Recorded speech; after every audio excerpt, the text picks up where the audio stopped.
morning. I'm with Simon Marcotti of Northern Superior Resources, and Northern Superior is out with some great news this morning. 2 drill results from the Philibert project in the Chibougamau camp. We've got 21.6 meters grading 4.8 grams per ton gold, and a separate hole of 22 meters grading 2.1 grams per ton gold, including 10 meters grading 3.5 grams per ton gold. Simon, can you tell us about the results?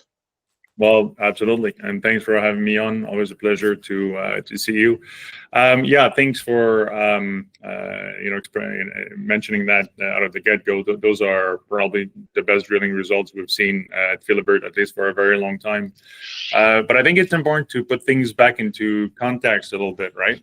So recently, we had some very good success at the bottom of the pit, or I should say just under the pit shell we have currently at our for Philibert.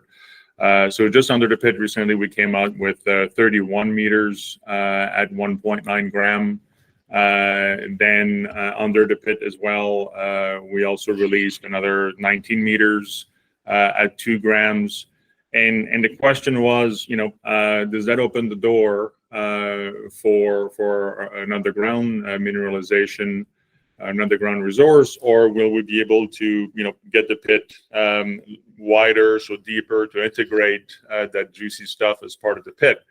And then most recently, you'll remember that we announced a new discovery. So that took us, straight down into the underground potential. Just recently, we announced a new discovery, and it's not every day we can use the word new discovery, right? So we came out recently, I remember, with 18 meters at 2.4 gram a ton, which included 5 meters of 7 gram a ton.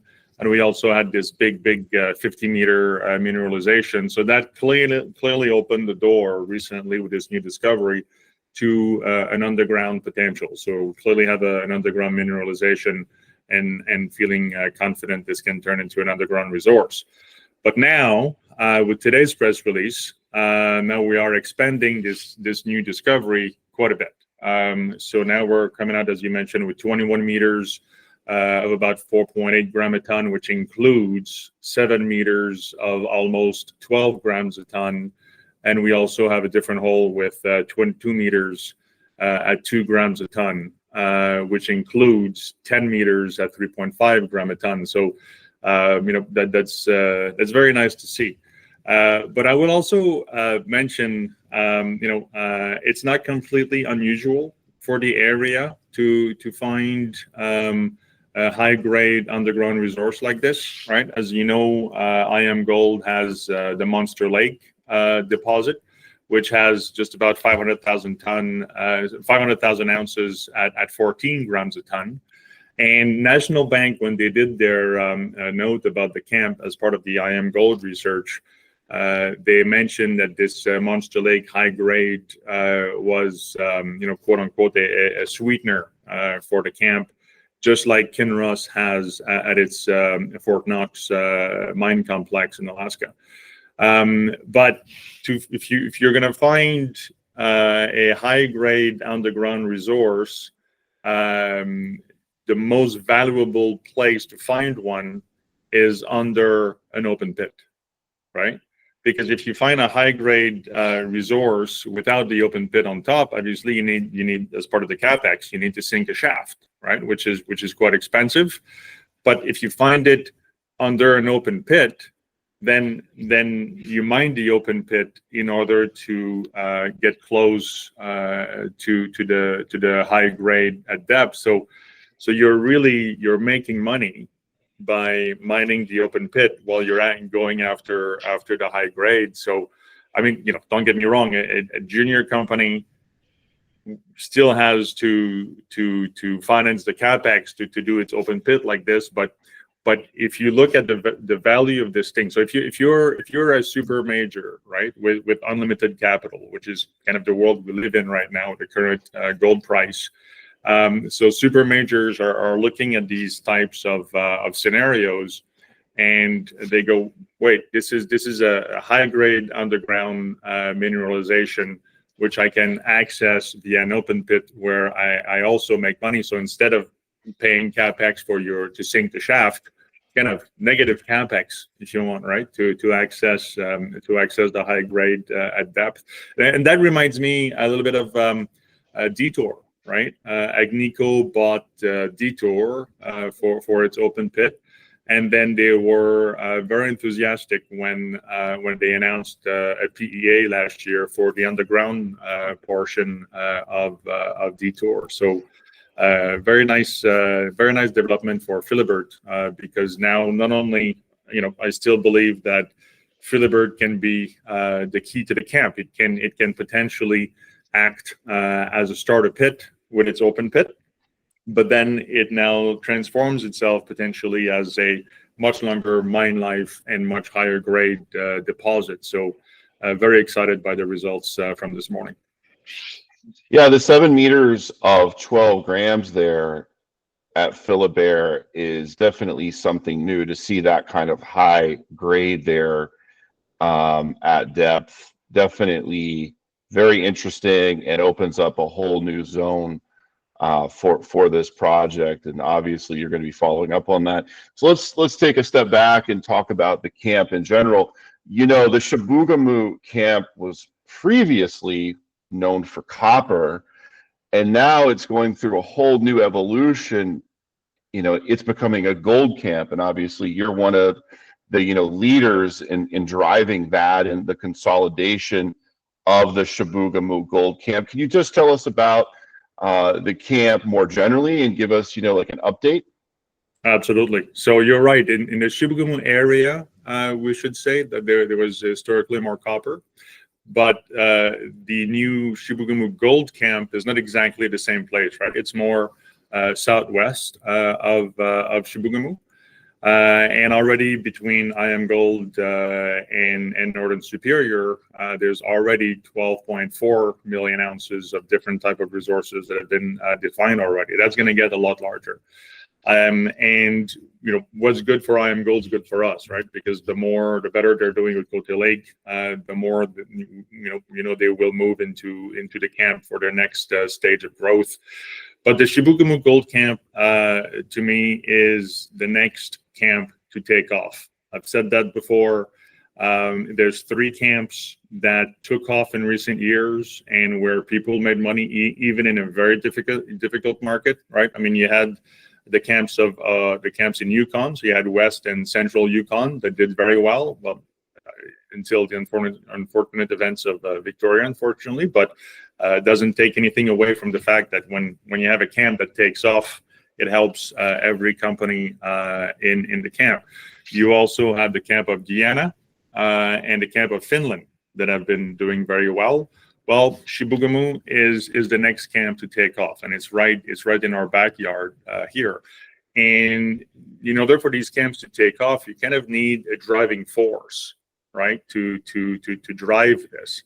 So when the Chinese bought Guyana Goldfield, the other names in the camp in Guyana did very well, right? You'll remember G2, Reunion did very well. That's because the Chinese really became the driving force of the camp. Well, IAMGOLD will be the driving force of Chibougamau, just like Agnico has been the driving force in the camp of Finland, and Rupert did very well because of that. So, when IAMGOLD has Côté Lake, or the Côté Gold Mine, we call it, when they'll have the Côté Gold Mine on cruise control, as per the analysts at National Bank, their next stage of growth will be Chibougamau. So once they have Côté on cruise control, then IAMGOLD will be able to devote more time, more resources towards Chibougamau. And I would also expect that, a large part of their narrative, right, will move towards their next stage of growth, which is Chibougamau. So it'll put a lot of spotlight on the Chibougamau Gold Camp. So how's IAMGOLD doing? I guess that's the question, right? Well, IAMGOLD is a company with unbelievable momentum right now, right? And the execution at Côté in the last few years has been absolutely flawless. And their share price does reflect that. I'm a very happy shareholder of IAMGOLD, by the way. I would also mention that the CEO of IAMGOLD, Mr. Adams, recently bought for about $250,000 of stock in the open market. So clearly the confidence remains high. And I also mentioned that you probably saw the news, right, recently, where Franco-Nevada just paid more than $1 billion for a royalty that was owned by a third party on the Côté Gold Mine. And they actually, Franco paid a lot more for this royalty than the market is currently valuing Côté Lake. So, and Franco, the press release mentions that Franco did an in-depth technical due diligence on it. So there's no way there's any issues on the horizon at Côté. So Côté will soon be on cruise control. And then you can expect IAMGOLD to really put the spotlight on the Chibougamau Gold Camp. And I think the world will now wake up that this is the next place to be. Listen, I think IAMGOLD is starting to put a bit of bit of narrative out there. I was listening to their latest conference call, quarterly conference call, and there's an analyst that was asking the question, right, about Nelligan and Monster Lake and the camp there, because clearly the analysts now are starting to ask IAMGOLD what's next, right? Because when the market firmly believes that Côté Lake has been entirely de-risked, then there's no more value in de-risking it further, right? So then IAMGOLD will, I think, start talking about Nelligan and Monster Lake quite a bit more. So an analyst was asking IAMGOLD in their last call, and they, I think, I hear from that they look at the camp the same way we are. When asked about Nelligan, Mr. Adam mentioned that Nelligan is not only one resource. He said if you look at map and sketches, you'll see that it's really a trend. It's really a camp. It's not limited to one deposit, and they seem to be quite excited by it. He said we're thinking big when it comes to Nelligan, and he says there's other areas that we haven't touched, meaning that they think that new discoveries can be made in that camp as well. So I think the next 12 to 24 months are going to be quite exciting for the camp. Lac Surprise is a natural, acquisition target for IAMGOLD because it's interpreted to be the western extension of, Nelligan. So it'd be interesting to see what exactly they're thinking in terms of where these new discoveries are possibly in the Chibougamau camp. Yeah, I mean, it's quite a large camp, right? So, but when it comes to Lac Surprise, as you know, we're focused right now on Philibert because we believe this is the project that we have that adds the most value to the camp. But Lac Surprise, to your point, is one of our other projects. It's an enormous land package, but there was the discovery of the Falcon Zone on the Lac Surprise project. And that discovery of the Falcon Zone on Lac Surprise is the reason why the share price of Northern Superior was flying high during the COVID years. The share price went to $1.50 based on the drilling results of the Falcon Zone at Lac Surprise, because people saw that most likely we have the western extension of Nelligan. And clearly, Nelligan's doing great. Since then, they added multi-million ounces to the deposit. But interestingly enough, it's growing west, right? It's growing towards our Lac Surprise discovery. So Nelligan now has 8.3 million ounces of resource in total. That is within a pit of about 3 kilometers long. Our Lac Surprise potentially adds about 1.4 kilometer of mineralization. Obviously, that needs to be proved out, but it is very close, right? I mean, where we would like to drill at Lac Surprise, it's not on Lac Surprise. We would need to get on IAMGOLD's claims. That's how close it is, right? So yeah, there's definitely value there, and we've been focused in this part of this 20,000 meter drilling program entirely on Philibert. But then next, for sure, Lac Surprise needs to be attacked, and so are the other projects in the area, right? I mean, we have Chevrier and Croteau, both of them very decent size and very decent grade as well. But more importantly, those two are huge, huge systems that can provide for a lot of blue sky to build ounces in those projects as well. So a lot to come from Northern Superior. Sounds good. And maybe we can arrange a time in the next, month or so. We can have a deeper conversation on the gold market and some of the ongoing macro that's driving the gold market. Stay long gold. All right. Thank you, Simon. Cheers. Thank you very much.